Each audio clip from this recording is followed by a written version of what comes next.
So let's talk NPSs, John, because I guess most people would say the legal high NPS phenomena probably started about 10 years ago, and we're now at 2016. I'm just wondering, over the last 10 years, is there a way we could just say how the NPS market's shifted, if at all? Well, to begin with, we've changed the name, haven't we? Because we used to call them legal highs. That's right, which is a bit of a naff name.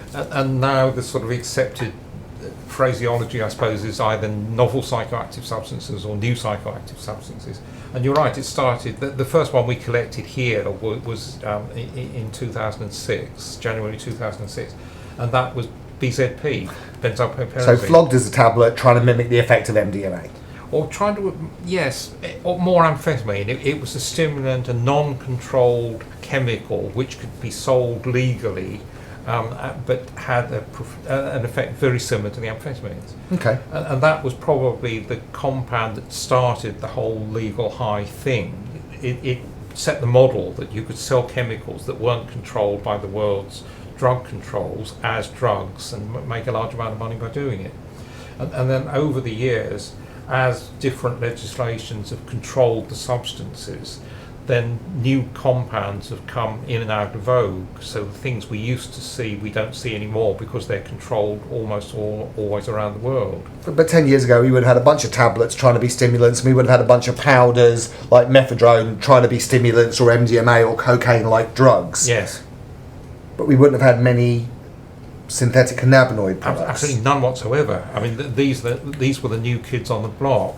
If we had the pile of drugs here from 2006, this would be completely different. These would be virtually absent, in fact probably completely absent, and we would have a lot more stimulants.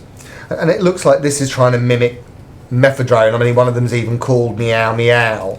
I mean, are we just seeing novel stimulants disappearing, or are most of them being banned, or...? Well, I think the money is in the synthetic cannabinoids. You know, this is a market, and then presumably people sell what's marketable, and it looks as though the compounds that mimic cannabis have a large market share at the moment. And I guess it's also true to say that 10 years ago, MDMA, cocaine, maybe not that good a quality. Now, much better cocaine around, much better MDMA. So maybe less of a market or a desire because there's better quality traditional drugs around. Yes. But there's still lots of good quality cannabis around, so it's still a bit weird. And I am getting a smell off. Sorry, I'm just noticing these smell a bit like After Eights or chocolate. There's a market for these. Clearly there is. I mean, they just wouldn't exist if there wasn't. So the range of chemical compounds that mimic cannabis changes as legislation changes, but the products they're in are just made in glossy packets just to make them attractive. And these are now a third or fourth generation synthetic cannabinoids, and as a general rule they seem to be increasing in their risk of harm. Or maybe we're just finding out more problems because more people are using them. Absolutely. But of course, we're at a turning point now. 10 years on, we're about to have the Psychoactive Substances Act come into force shortly, which with an attempt to control all of these things by virtue of the fact they're psychoactive. So the Act will control all compounds sold as drugs that exhibit psychoactivity. Although, as we well know, just because you make a drug illegal doesn't mean it disappears. And my sense is that might have an impact on head shops and make them less available. But there's plenty of places online, both on the open net and the dark net, where drugs can be traded or perhaps reinvented. And there's very large amounts of money to be made from this trade, so I'm sure people will innovate ways of getting around them. I look at New Zealand that had an attempt at regulation, incredibly brave, but then ended up with lots of people using drugs that turned out to be really harmful. And so they repealed the regulation. And now what you've got is those drugs having moved underground, dealers selling those drugs, vulnerable populations, developing dependence and withdrawal and issues. And I worry that where these drugs are moving is to people who are already compromised, vulnerable, marginalised.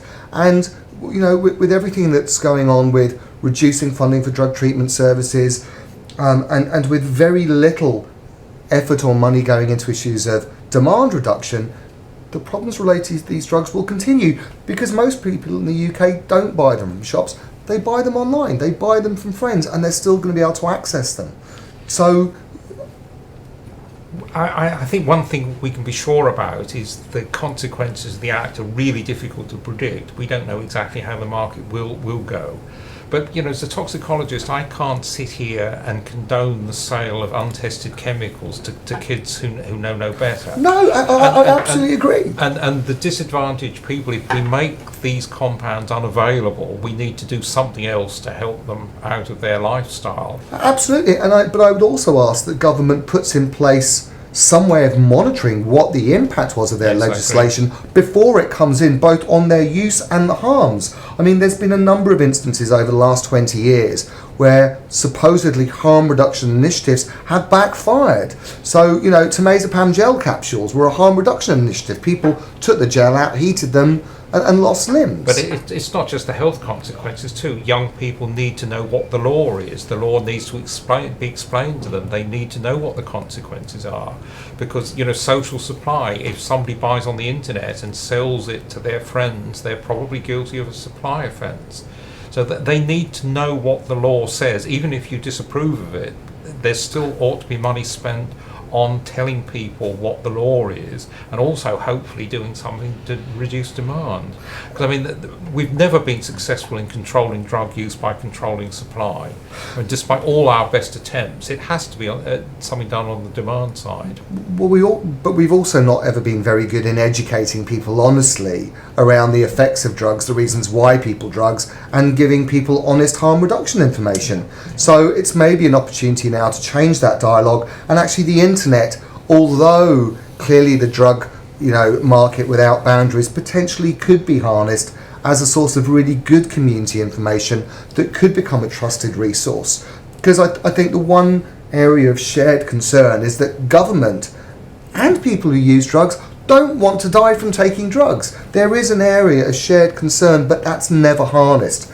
And I think drug users and governments are always seen in competition. And I think it's a shame that this hasn't prompted the government to listen more carefully to people who use drugs who fundamentally don't want to ruin their lives or those of the lives of the people they care for, to get their views on what might be a way of reducing harm. I think about the only thing we can be confident about with the new Act is that we'll never guess the way the market will react. It will almost certainly surprise us. But as long as there's money to be made, we know that someone somewhere is going to continue flogging this. Absolutely.